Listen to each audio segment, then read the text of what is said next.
Bien, buenas tardes a todas y todos. Vamos a comenzar, pues primero leyendo la pregunta que tenemos en la presentación, que dice, las matemáticas, eje transversal en los proyectos integradores. Y me pongo de pie aquí junto a ustedes, porque la idea es, ay, se vicia mucho, a ver, así, ¿me escucho mejor así? Ajá.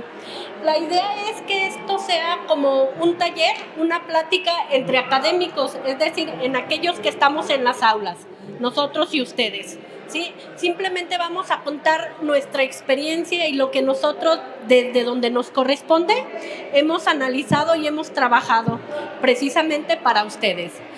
Comenzaré comentándoles que todo esto surge en diciembre del 2018, cuando se crea la Dirección de Ciencias Exactas y Habilidades Mentales, y ahí tratando de armar este proyecto de trabajo para ustedes, para las escuelas y los maestros. ¿Por qué?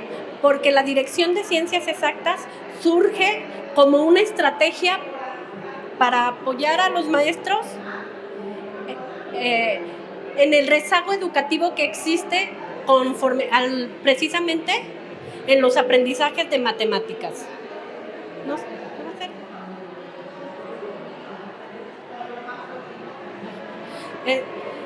Bueno, y surge así los talleres Promate.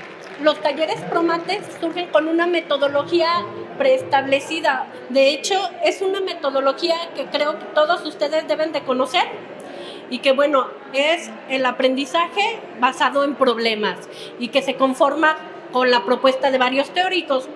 Como ven, está Ausubel, Brunet, Vygotsky, Piaget, ¿sí? Que es el constructivismo.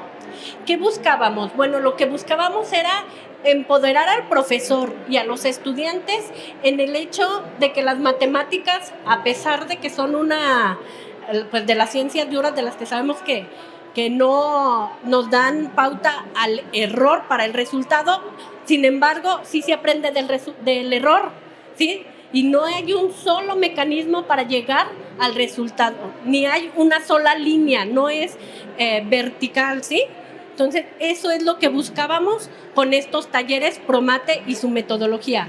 Debo decirles que si bien la idea original surge para apoyar a aquellos estudiantes que teníamos considerados como que les gustaban las matemáticas, como sobresalientes, llegó un momento en el que tuvimos que mirar hacia otro lado, sobre todo cuando la pandemia, y buscamos estrategias para apoyar a aquellos estudiantes que vivían con rezago. Entonces ya contamos con las dos áreas, aquellos estudiantes sobresalientes que les gustan las matemáticas, pero también aquellos que de alguna forma sufren un poco de rezago y que sobre todo esta consecuencia que nos quedó con la pandemia. Pues bien, como les decía, estos talleres con esta metodología buscamos dos.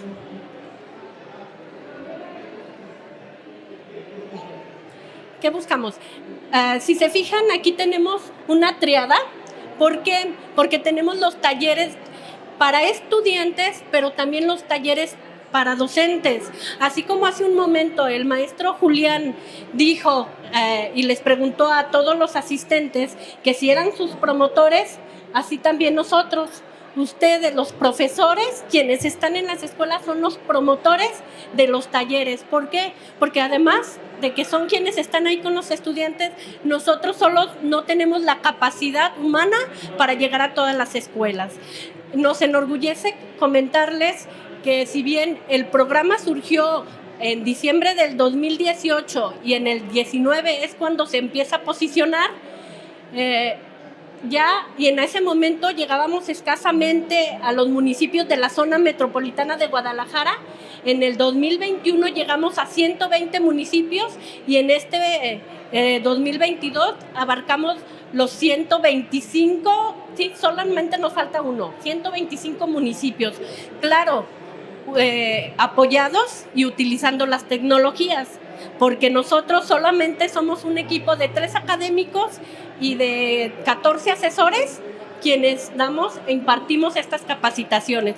Por eso es que ustedes son nuestros aliados y surgen aquí los talleres Promate Docentes. ¿sí? ¿Qué es lo que hacemos? Vamos y compartimos con ustedes material y la metodología. Estamos yendo a varias regiones del estado de manera coordinada con los niveles, en este caso el nivel de secundaria y primaria, porque nuestros talleres sí se enfocan a estudiantes de cuarto de primaria a tercero de secundaria.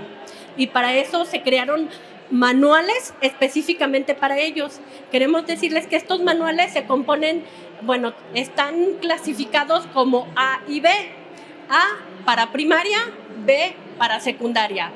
Y originalmente cuando surge el programa solamente teníamos un manual A y un manual B, pero ahora tenemos 4 para cada nivel. Y eso no quiere decir que, por ejemplo, el A1, A2, A3 y A4 no tiene que ver con cuarto, quinto y sexto. Tiene que ver con la complejidad de los problemas que están en los manuales.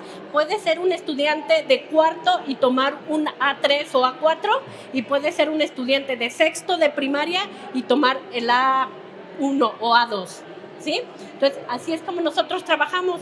Y como bien les comentaba, pues ustedes suman a esta parte de aquí y son nuestros promotores. ¿Por qué? Porque en conjunto los talleres Promate para estudiantes y los talleres Promate para docentes nos apoyan en los concursos Limatec.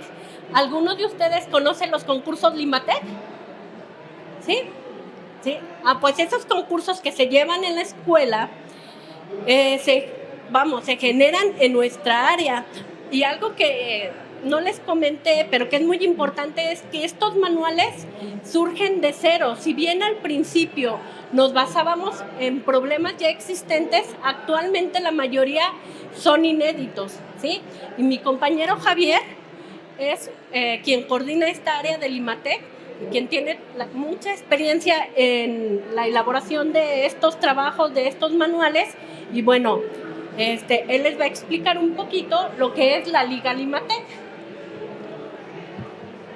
Como les comentaba la doctora Eva, en los talleres de Promate nosotros intentamos ver esa dinámica de resolución de problemas.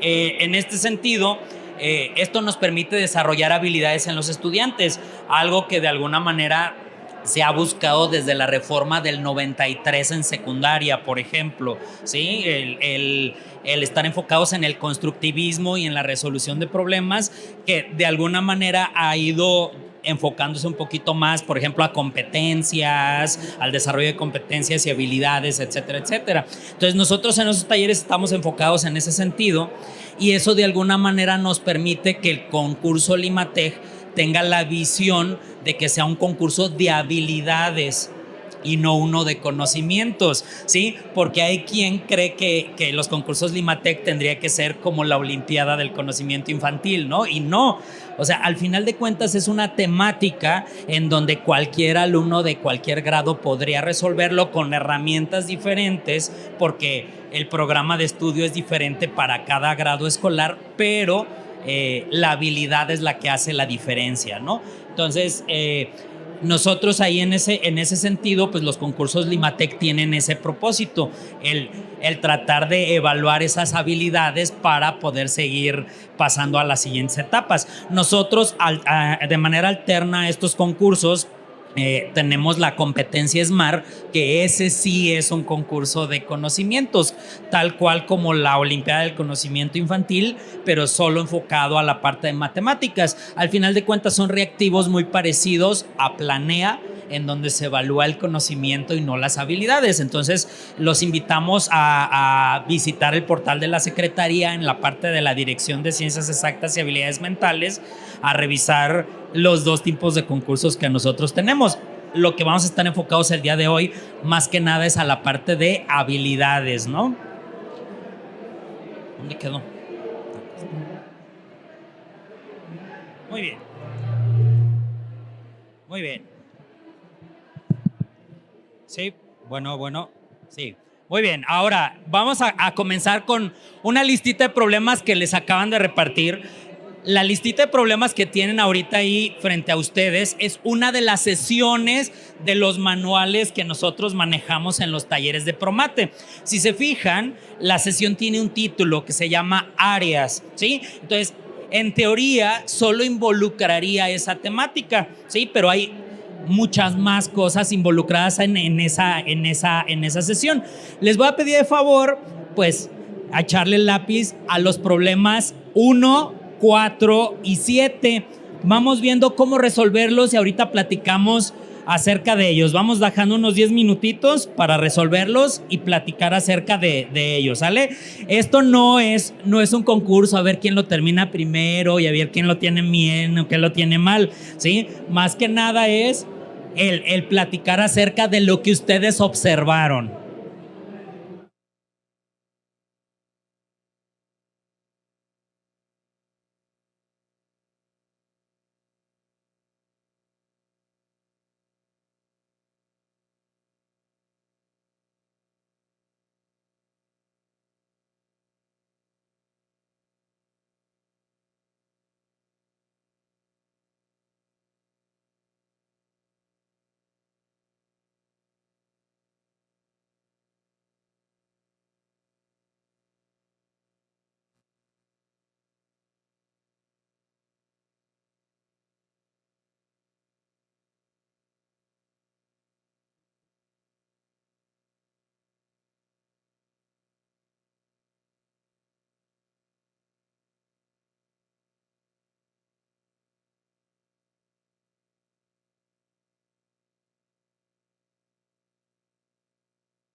Bueno, como le están haciendo algunos de ustedes, algunos están trabajando de manera individual, otros están trabajando en equipo y al final de cuentas, pues esa dinámica es totalmente válida, ¿no? O sea, se comparten las ideas y eso es algo clave en nuestros talleres Promate. La socialización de las ideas es algo importante para poder aprender de los demás, ¿sí? Por eso decía, no es una competencia, al final podemos tener un trabajo colaborativo, ¿sale?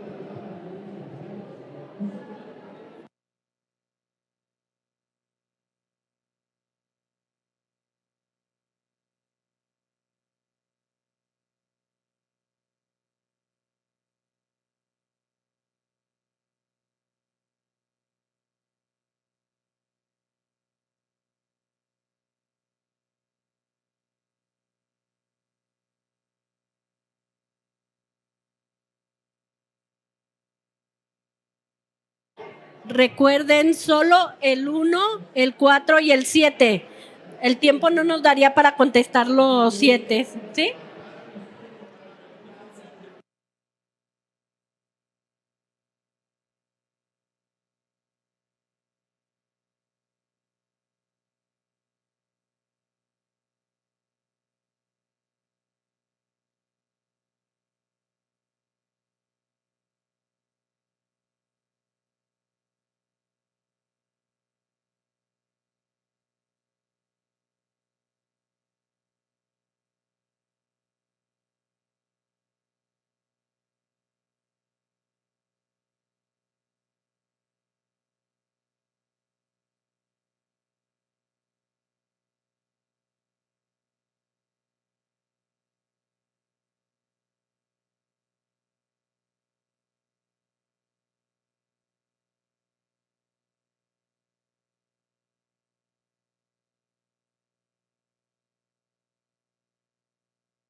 Muy bien, maestros. Veo que la mayoría ya le echó ahí un rato de pensada a los 3 problemitas y que ya se pasaron a otros más, ¿verdad?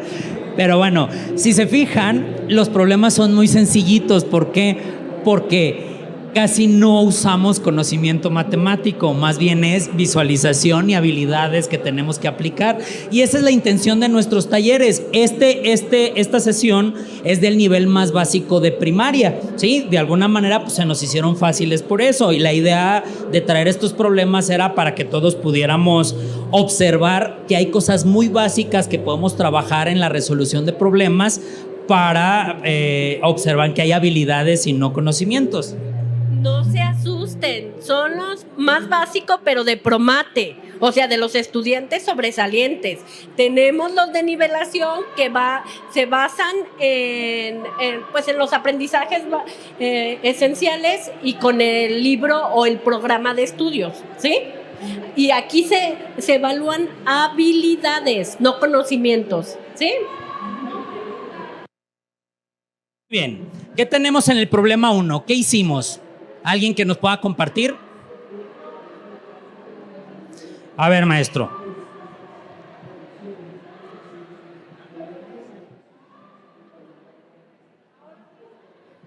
Bueno, yo en mi caso solamente lo único que hice fue visualizar las imágenes y contar los triangulitos que están coloreados. Entonces, como la incógnita era cuál es la diferencia o no tiene la misma área marcada, pues dije, porque no tiene la misma cantidad. Okay. Si se fijan, aquí tenemos que tener varias habilidades previas para esto. La primera es visualizar que son figuras congruentes, ¿sí? Que a lo mejor en primaria no le llamamos así, decimos que son figuras iguales. Número 2, que están divididas en figuras iguales también, entonces podemos hacer una comparación. Eso a lo mejor lo pasamos por alto, pero es algo que un niño de primaria o un niño de secundaria tiene que saber previamente para poder usar su habilidad, ¿de acuerdo? Y entonces al final nos basamos en un conteo de partes que son iguales, pero previamente nosotros habiendo analizado esa parte, ¿sí? A lo mejor para nosotros ahorita se nos hace muy obvio, pero para un niño a lo mejor no es tan obvio, porque tiene que tener todos esos preceptos previos al problema o a las figuras que ven, ¿de acuerdo? A lo mejor si yo les hubiera cambiado de posición los pentágonos, hubiera sido más difícil visualizar que eran pentágonos iguales, ¿no? Entonces, en este sentido, el tenerlos en la misma posición nos ayudó, ¿no? Muy bien. ¿Qué pasaría ahora en nuestro problema número 4? A ver, maestro. Yo en un inicio empecé a tratar de utilizar álgebra, pero me di cuenta de que era mucho más sencillo si simplemente identificaba que los triángulos más pequeños llegan justo a la mitad de los triángulos más grandes. Entonces hice divisiones y al final me quedaron 16 triángulos como los pequeños que están dentro del triángulo intermedio y eran 4 triángulos los que están dentro del cuadrado y pues la división de 4 sobre 16, un octavo que ya en porcentaje es 12.5%. ¿A todos les da 12.5? ¿Cuánto les da? 25. Aguas ahí con el conteo, ¿no? Pero al final de cuentas, fíjense, aquí vamos a notar algo muy importante. Este problema se lo podemos plantear a alguien de primaria y a alguien de secundaria y van a tener herramientas distintas para utilizar. Ya lo comentaba el maestro. Pues yo lo intenté hacer con álgebra, algo que no va a usar a un niño de primaria porque no lo conoce. Pero con álgebra también lo podemos resolver. ¿Por qué? Porque al final de cuentas no tenemos medidas de los lados, nada más tenemos lo que nos da el bosquejo, en este caso los puntos medios, que hay lados el doble del otro, etcétera, etcétera. ¿Sale? Podemos usar álgebra para generalizar y entonces esa es una herramienta mucho más avanzada. Hay 3 niveles de abstracción que son importantes dentro de nuestros estudiantes. El nivel más básico, que es el que los niños de primaria tienen desde muy pequeños, es el nivel gráfico o pictórico. Todo lo quieren dibujar, todo lo quieren representar para sacar la realidad en la parte matemática. En los últimos grados de primaria y en los primeros de secundaria, los niños dan el salto al nivel aritmético, en donde todo lo gráfico lo representan con una operación aritmética, y es algo que desarrollan mucho en quinto y en sexto de primaria, ¿sí? Y cuando pasan a secundaria, nuestro dolor de cabeza como profesores siempre es tratarlos de llegar al tercer nivel, que es el algebraico. Tenemos que hacerlos saltar de la parte aritmética a la parte algebraica. Entonces, fíjense cómo este mismo problema pudimos ver esos 3 niveles de abstracción. Lo que hicimos la mayoría, que fue la parte gráfica, no porque hayamos hecho la división en triangulitos significa que tengamos menos nivel que alguien que lo quiso hacer algebraicamente. Simplemente decidimos utilizar herramientas distintas, ¿de acuerdo? Hubo quienes seguramente empezaron a verlo aritméticamente, le pusieron medidas, dijeron, pues le pongo 1 a cada lado. Al final de cuentas es una fracción del cuadrado, yo le puedo poner medidas, calcular las áreas y al final de cuentas ver qué porcentaje es, o haciéndolo con una fracción. Y pues lo que intentó hacer al principio el maestro, la parte algebraica. Ahí están representados nuestros 3 niveles de abstracción en matemáticas, ¿de acuerdo? Entonces, muchas veces, obviamente eso no se lo decimos a los estudiantes, pero nosotros como profesores los podemos visualizar. Maestro, a mí me pasó algo muy curioso y ahorita lo acaba de explicar usted perfectamente. Cuando yo vi la figura, o sea, a mí me decía, es un cuarto, o sea, es un cuarto del cuadro mayor, pero ¿cómo lo voy a argumentar? ¿Cómo le hago para explicar mi respuesta? Seguimos con la observación, grafiqué, como bien dice usted, hicimos los triángulos y ya, por regla de 3, 16 es el 100%, 4 es el 25%. Pero ya se adelantó, o sea, cuando estaba diciendo toda la explicación, y sí es cierto, te va cayendo el 20. Fíjese cómo la maestra utilizó todo un principio aritmético que es la regla de 3, ¿sí? Fue totalmente aritmética su visualización y cada uno de nosotros lo hicimos de alguna manera diferente en alguno de esos 3 niveles de abstracción, ¿de acuerdo? Y eso es lo que nosotros intentamos en estos talleres de Promate, que ahorita, por ejemplo, ya comentamos algunas formas de hacerlo y los demás estamos escuchando y estamos aprendiendo de esa forma de visualizarlo, porque yo tendré la mía propia, o si yo lo hice con mi compañero aquí de al lado, pues pude ver la de él, pero al momento de socializar, pues ya estoy viendo las demás formas. ¿De acuerdo? Algo también importante, y es el sentarnos aquí, en este lado, y ser nosotros uno más de los estudiantes, nos da esa oportunidad que ya lo sabemos, pero se nos olvida. Cuando estamos al frente, se nos olvida que nuestro grupo es tan plural, como en este caso, en el que ustedes son parte de esa pluralidad, ¿sí? Muy bien. Y por último, visualizamos el problema número 7. Observemos que en este problema número 7, pues ya tenemos que conocer más cosas, ¿verdad? Entonces, primero con la maestra que me pidió la palabra. Bueno, sobre este problema o sobre el anterior, ¿cualquiera de los dos? Ok, bueno, sobre el perímetro es 84, entonces yo saqué primero cuánto mide de lado. Ya que saqué cuánto mide de lado, luego dividí, porque la parte de arriba son 3. Para sacar, dividí 84 entre 4, para sacar cuánto mide un lado. Ahí, si se fijan, ya utilizamos un conocimiento específico que es la propiedad de los cuadrados, ¿no? Eso sí lo tengo que conocer para poderlo aplicar. Luego, ya que supe que cada lado medía 21 centímetros, para sacar cuánto mide la base de arriba, entonces dividí entre 3, porque son 3 lados iguales, y me dio 7. Sí.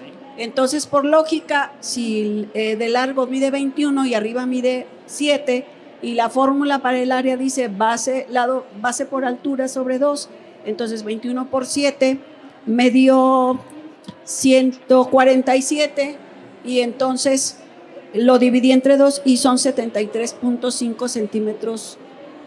Sí, ¿sí, no? Por altura, sin el entre 2. Sí, entre 2, 21 por 7 es... Sí, es rectángulo, es sin el entre 2, ¿no? Ah, sí es cierto, perdón, sí es cierto. Muy bien. Entonces, Sí, cierto. tenemos el 147. Gracias. Fíjense que aquí en este problema tuvimos que usar ya conocimiento, ¿no? Y conocimiento que se ve desde la primaria, pero el enfoque del problema me permite ver que no es como se usa normalmente de, bueno, tengo esta figura, nada más sustituyo en la fórmula, tengo el resultado y ya acabé. Esto me permite desarrollar, bueno, tengo las fórmulas, la conozco, tengo esas figuras, pero ¿en qué orden voy a aplicar las cosas? ¿No? ¿Qué necesito? Pues necesito saber el lado del cuadrado, pero eso no es suficiente. ¿Qué más necesito? Pues necesito saber que se dividió en 3 partes, porque en la fórmula de rectángulo necesito la base y la altura, y el lado del cuadrado solo me da la altura, pero me falta la base. Entonces, ese tipo de habilidad es lo que me hace este tipo de problemas, ¿de acuerdo? O sea, no es solo conocer, yo puedo conocer las fórmulas, yo puedo saber dividir entre 3 o entre 4, que fue lo que hicimos aquí, es cómo aplicarlo para resolver el problema. Esa parte siempre es importante en los talleres que nosotros hacemos. Sí, bueno, en la resolución del problema número 7, uno de los problemas que se presentan con los alumnos es que en ocasiones no leen bien los conceptos que ya vienen dentro del problema. Y creo que desde que concebimos la palabra cuadrado ya nos está dando muchos elementos precisamente para dar solución al problema, ¿no? Y lo que me pasó a mí, sin mayores espamientos, nosotros ya tenemos conceptualizado qué herramientas vamos a utilizar para dar solución al área del cuadrado, ¿no? En este caso, sí hice lo que hizo la maestra, dividí 84 entre 4 para tratar de sacar cuánto mide lo de un lado, ¿no? Y ya me dio 21, entonces lado por lado me va a dar el área total del cuadrado. Simplemente divido entre 3 y ya me va a dar precisamente el área de ese rectángulo. Fíjense, ¿no? Cómo la idea del maestro fue totalmente distinta. En vez de dividir entre 3 el lado, dividió entre 3 el área, porque los 3 rectángulos son iguales, ¿no? O sea, utilizó las mismas operaciones, pero en diferente orden, porque sí, su visualización del problema fue diferente. Hubo quien seguramente dijo, bueno, pues si aquí ya dividí en 3 partes, pues de manera vertical también divido en 3 partes y me quedan 9 cuadraditos, ¿sí? Y esos 9 cuadraditos, ¿cuántos tengo en el perímetro? 1, 2, 3, 4, 5, 6, 7, 8, 9, 10, 11, 12. Entonces, si divido 84 entre 12 me da 7. Y entonces cada lado de los 9 cuadraditos son de 7. Entonces 49 me da el área de cada cuadrado. Y como son 3, 49 por 3 me da los mismos 147. Volví a usar las mismas operaciones, pero en otro orden. Dividí entre 4 y entre 3. Entre 12 de un solo jalón, y al final multipliqué por 3 porque fueron 3 cuadraditos, ¿no? Entonces, otra vez, la manera en que concebimos el problema me llevó a usar las mismas operaciones en otro orden, ¿de acuerdo? Bien, pues creo que aquí la situación de uno como docente radica justamente en este espacio de procesos en el cual el niño tiene que desarrollar esa habilidad para expresar ese proceso. Por ejemplo, en la situación personal yo tuve que redactar mi proceso porque sí se me dificultaría de manera verbal expresar cómo llegué al resultado. Vi que llegué al resultado correcto, sin embargo, muchos niños llegan a ese resultado correcto. Sin embargo, esta parte, esos espacios de generar como docentes, esos espacios de reflexión, justamente es ahí donde como que de repente nosotros, bueno, en lo personal, ahorita lo estoy viendo que es donde nos hace falta.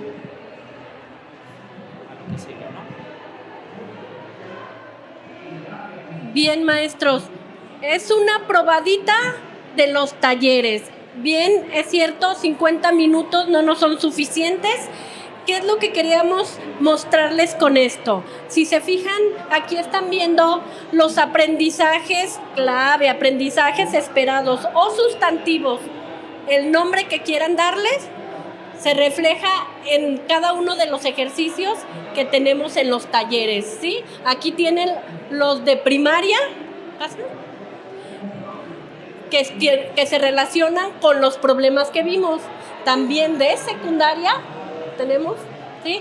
Y bueno, para continuar y más bien ir concluyendo, ir cerrando y darle pauta al nombre del taller, avanza, pues ya tenemos los proyectos integradores. Nosotros no somos del área que realizó o que propone los proyectos como tal.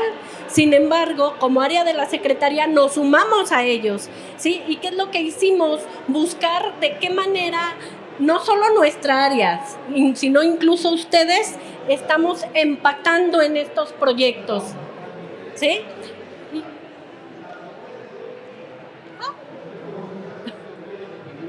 Bueno, vimos aquí está en la ficha. Si se fijan, cada uno de los proyectos que está por mes, ¿sí?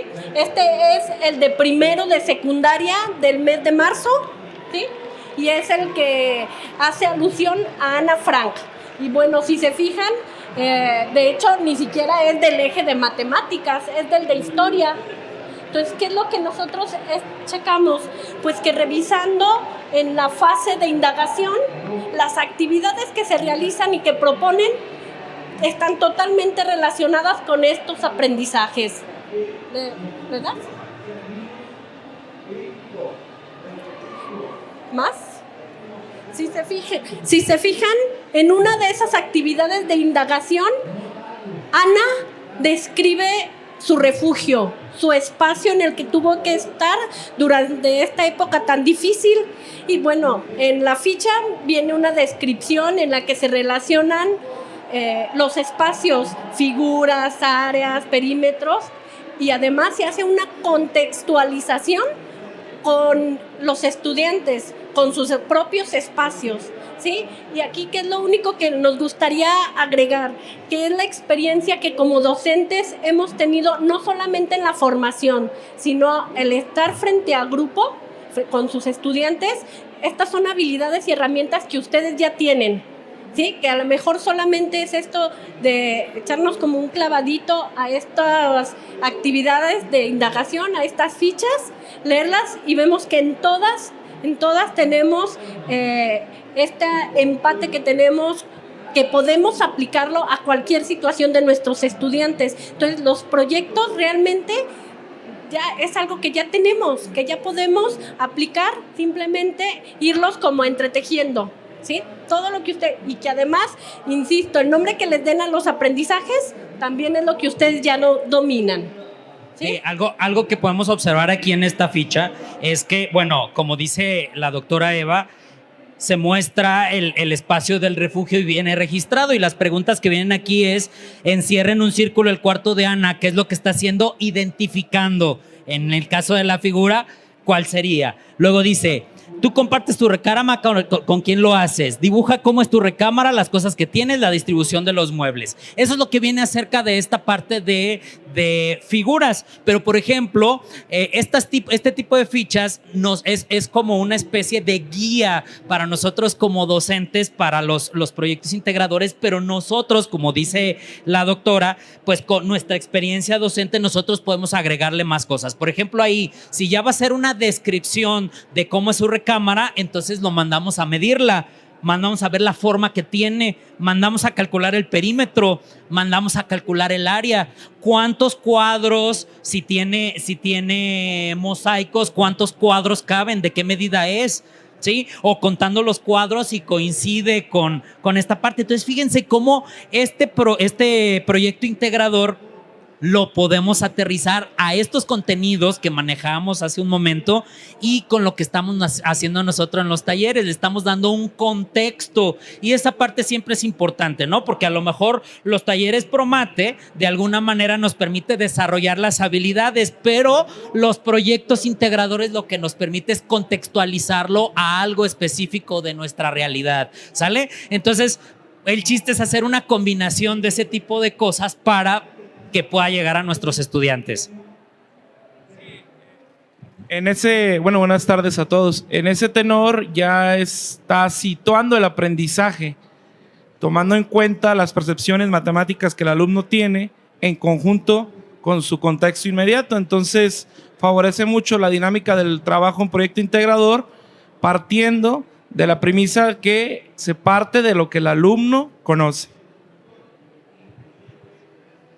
Efectivamente, y esta transversalidad, ¿verdad?, que nos pide el proyecto integrador, y que si se fijan, insisto, en un tema de historia, nosotros que somos matemáticos, pues protagonizamos, ¿sí? Digo, y así cada profesor, ¿no?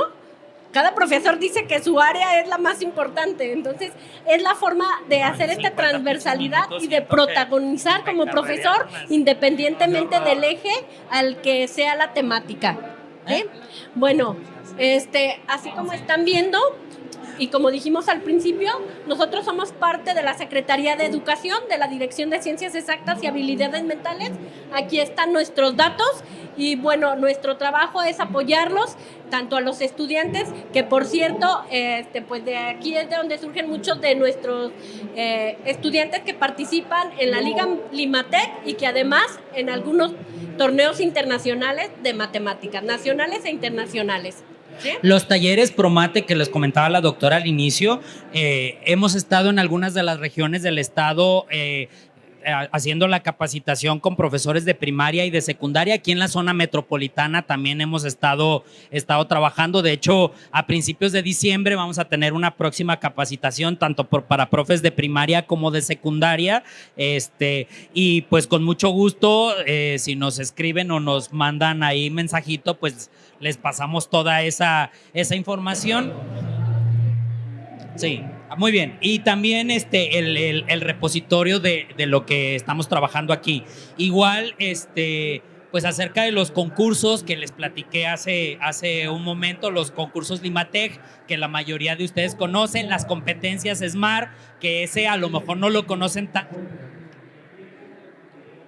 interesante que también lo conozcan, porque no solo es medir las habilidades, también los conocimientos, ¿no? De alguna manera, porque la competencia SMART nos sirve como un indicador de qué tanto están aprendiendo nuestros estudiantes, ¿de acuerdo?